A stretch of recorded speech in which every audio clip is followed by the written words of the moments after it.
It's been a surprise to many of us watching here in the West to see this view of what's been happening inside Japan's justice system. Were you surprised by anything you've seen to this point? Well, absolutely, because I come from the West. And as you mentioned, Carlos Ghosn is now going on almost 3 months sitting in detention. He's been indicted for on three different counts, but he spent quite a lot of time in detention before he was even indicted. And so that's so different from what we're used to in the United States, where there's a bail system, where generally speaking, prosecutors can't hold suspects for more than 48 hours without indicting them, whereas in Japan, you can hold them up to 23 days. You can rearrest the same suspect on different crimes to try to extend that detention. And now that he's been indicted, he's applied for bail a couple of times and has been turned down, which again, coming from the Western perspective, particularly for a man of means like Carlos Ghosn, is quite astonishing.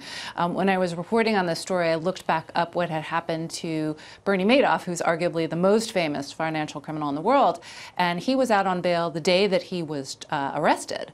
So the idea that this man has had to sit in detention for 3 months is very, very shocking for people from the West. What's the reaction that you've heard from other executives, both in Tokyo and then from around the world, too? Well, I do think there's a bit of a cultural divide here in Tokyo. I think that that there is a recognition that this is sort of bruising the corporate image of Japan because it's a democratic country, supposed to have modern corporate governance. And I think that a lot of people have been surprised at how Mr. Ghosn has been treated. That being said, I think Western executives are much more upset and up in arms and talking about, this will perhaps stain the reputation of Japan in terms of Westerners wanting to work here. But I think there are Japanese executives who've been saying this is not how we want to run a modern country. The confusing and intriguing part of all of this is trying to figure out what caused what. Is this a situation where he really was compensated and this wasn't made good, where you had him putting his personal loans onto the balance sheets of the company? Or is this a situation where it was a reaction to his plans to integrate Nissan, Renault, and Mitsubishi much more closely? What's the sense that you get, you're feeling, just from having dug into this and reported so much on it?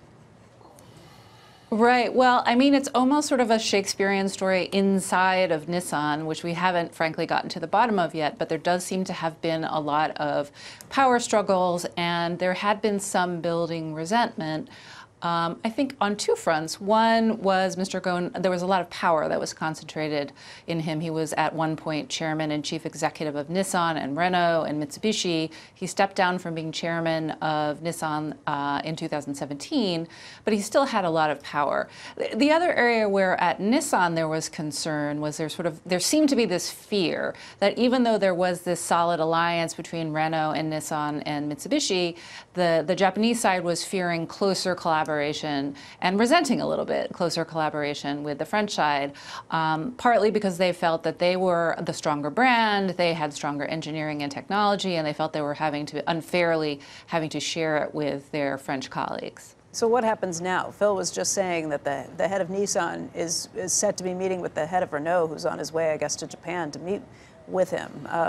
Right. What happens now with this alliance? Well, I think there is an effort. I mean, in this past 3 months, I think that was a recognition on both sides that relations have deteriorated between Nissan and Renault. I think at the beginning, Renault was completely shocked at the arrest of Carlos Ghosn and the investigation that they had not heard about previously. So I think they're trying to learn more about it. And I think with the appointment of a new CEO at Renault, who can now talk to the current CEO of Nissan, I think there's a hope of reviving relations and trying to calm the waters a little bit. But of course, Mr. Ghosn is still in detention. And as you said, we're not quite sure when the trial will be. He is definitely going to be in jail for about another month. And then at that point, the court can either approve or release him. And of course, his lawyers can also reapply for bail. If he does not receive bail at that point, then the understanding is that he could be in jail for the next 6 months or longer, waiting for that trial to play out? Well, the understanding is that if the court does not, if the court does not approve bail or he's not released, then he will in fact spend, we don't know if it's 6 months or however long it takes for the prosecutors to prepare for trial. Motoko, what's been the most surprising thing you've uncovered? I think just the fact that the board apparently did not know up until the last minute. We're still trying to figure out exactly who knew what, when. That always seems to be the story behind the story in any of these kinds of scandals. And it's been surprising to, when it first broke, that he genuinely didn't seem to know it was coming down the pike, that there seemed to have been some betrayals internally, that there seemed to be different factions within the company, and we're still trying to figure all of that out.